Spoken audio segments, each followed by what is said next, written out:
Maria Lúcia, eu já te fiz essa pergunta várias vezes. Uhum. O que é que faz com que as pessoas não queiram uma auditoria da dívida? Subserviência ao mercado financeiro e ignorância. Porque no dia que as pessoas se derem ao trabalho de conhecer o histórico dessa dívida, porque a dívida pública, tanto interna como externa, ela tem ciclos. O ciclo que nós estamos vivendo hoje é o ciclo que começa com a ditadura militar em 1964. Esse é o ciclo que está aqui até hoje. Porque antes disso, nós tivemos lá, o histórico da nossa dívida já começa de forma revoltante com a decretação da independência lá em 1822. Portugal simplesmente transferiu para o Brasil uma dívida que ele tinha contraído junto à Inglaterra. Simplesmente transferiu. Falou, agora quem deve são vocês.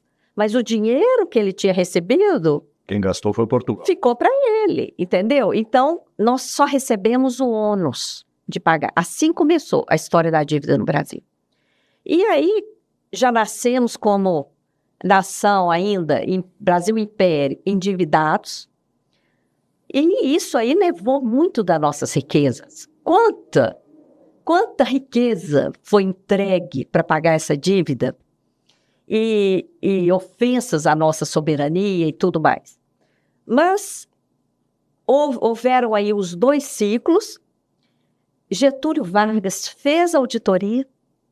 Na época de Getúlio, era o presidente da República que autorizava remessas ao exterior.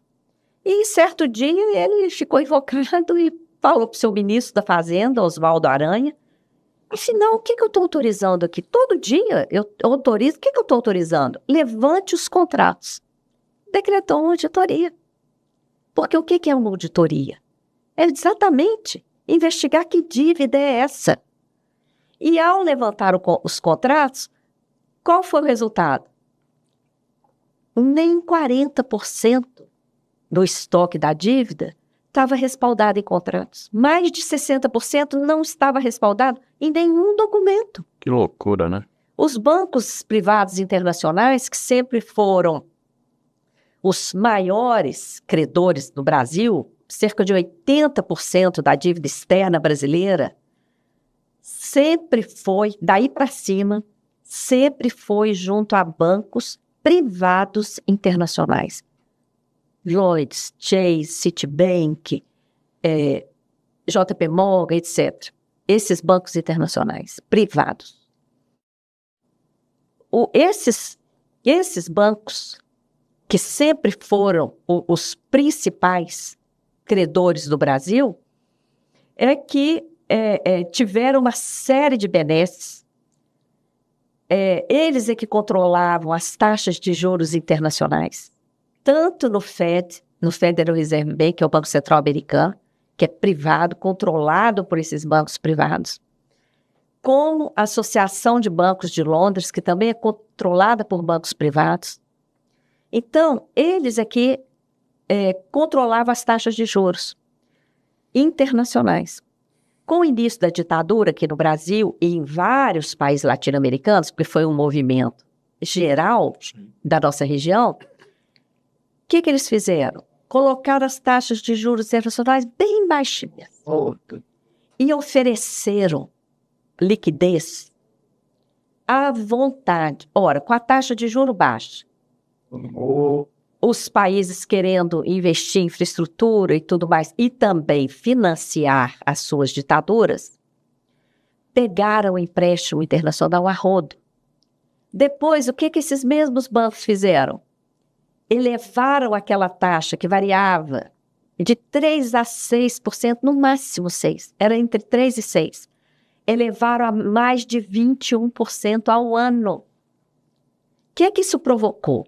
Você tem uma dívida em dólar, que você contrata a 3%, 4%, 5%. De repente, o juro é 21,5%. Claro que vem uma dificuldade de pagar. Ainda mais que esses mesmos bancos que controlavam as bolsas de mercadoria no exterior rebaixaram o preço das commodities. Então, a receita de exportação do Brasil e dos países da região foi lá embaixo. Com uma receita menor e uma necessidade de pagar o quádruplo dos juros que você tinha contratado, o que aconteceu? Crise. Diante da crise, aí entra o FMI, a partir de 83. Primeira coisa que o FMI faz, olha aqui, países, o Banco Central de cada país tem que assumir as dívidas externas privadas. A maior parte da dívida externa no Brasil era privada, contraída por bancos, que pegavam empréstimo lá fora, juro baixo, para emprestar aqui a juro alto, empresas multinacionais que atuavam no Brasil. Toda essa dívida privada, Humberto, virou dívida pública, virou um bolo só, a cargo do Banco Central. O Banco Central assumiu o papel de devedor na década de 80.